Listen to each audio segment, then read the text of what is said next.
If you're looking for excitement, go ahead and turn this video off immediately. Go buy a semiconductor stock. Go chase the latest crypto rally.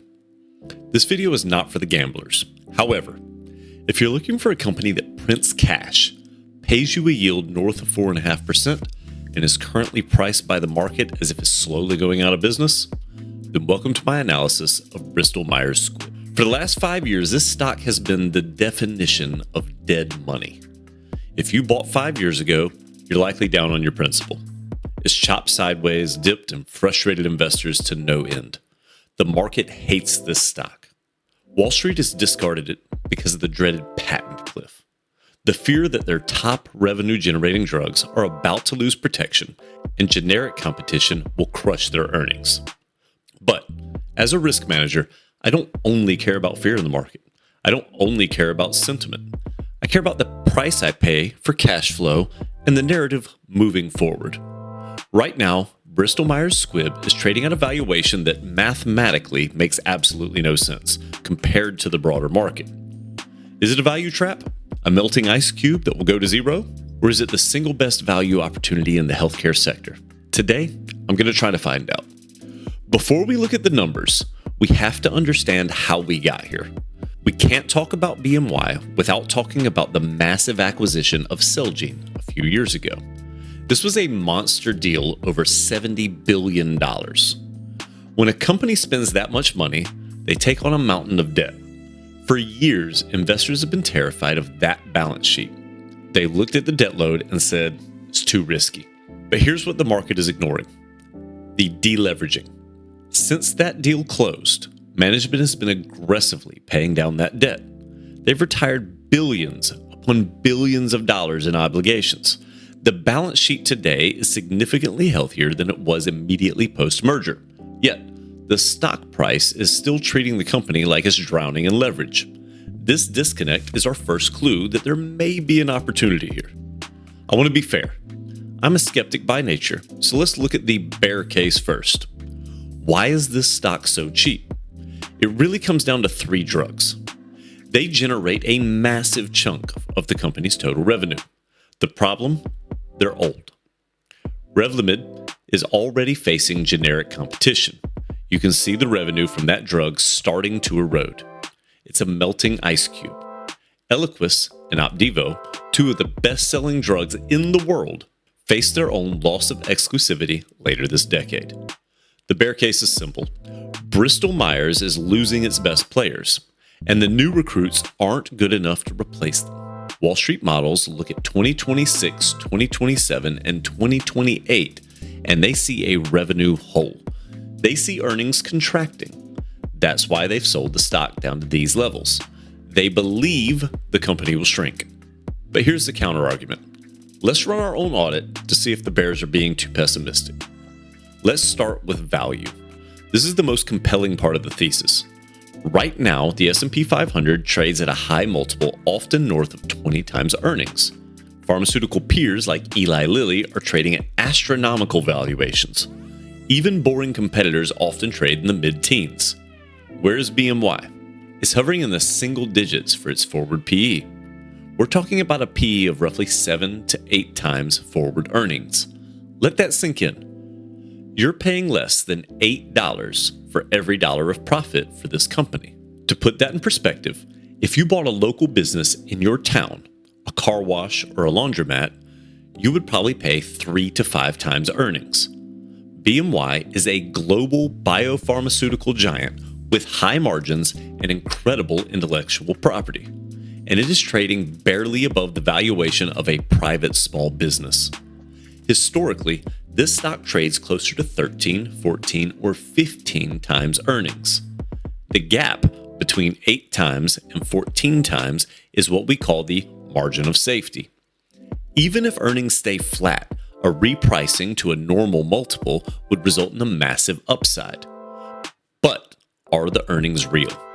This is a key question. Sometimes a PE is low because earnings are about to collapse. Let's look at the free cash flow. This is the cash left after they pay the bills and invest in the business. BMY generates billions in free cash flow every single year.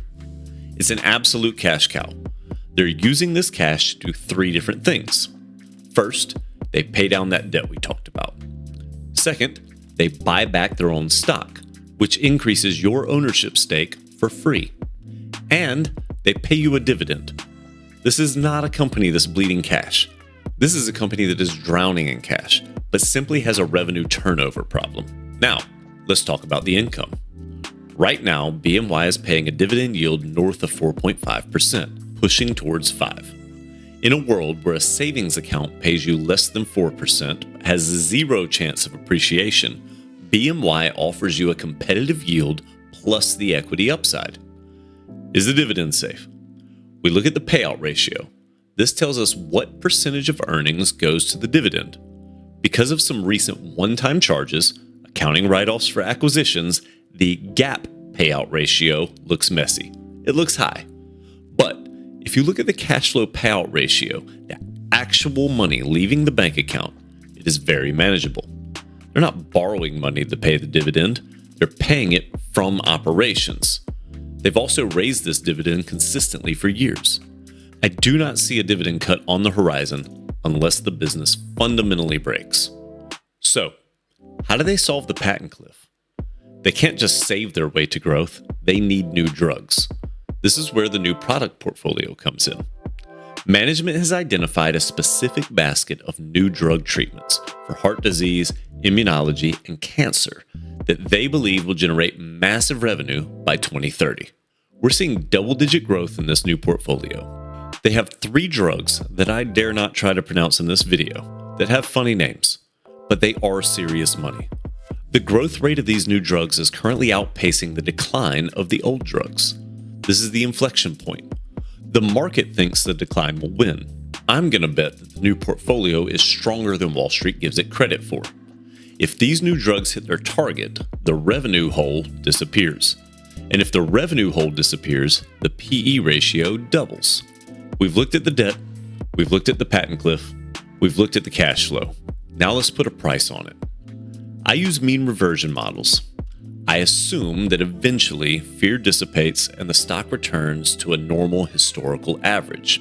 As I mentioned, BMY is trading 7 or 8 times its multiple. Its 5-year historical average is closer to 13 or 14. Even if we're conservative, even if we say this company is riskier now, and we only assign it a 10x or an 11x multiple, the stock price has to move significantly higher to meet that math. If BMY earns roughly $7 a share, a conservative estimate for normalized earnings, and we apply a modest 10x multiple, that gives us a price target of $70. Today we're sitting in the low 50s. That's roughly a 30 to 40% upside just to get to a conservative valuation. That does not include the 4.6% dividend you're collecting while you wait. If the market gets excited, if the market decides BMY deserves a 13x multiple again, we're looking at a stock that could trade north of 85 or 90. But as a risk manager, I don't model for the best case.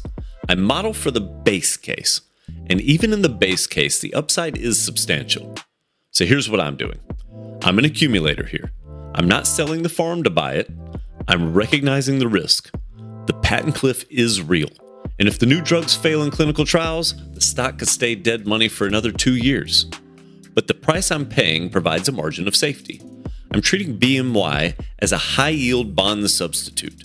I'm happy to sit here, collect my quarterly check, and reinvest those dividends to buy more shares while the price is low. I'm dripping my dividends. Every time they pay me, I buy more shares automatically. This lowers my cost basis if the stock drops, and accelerates my compounding if the stock stays flat.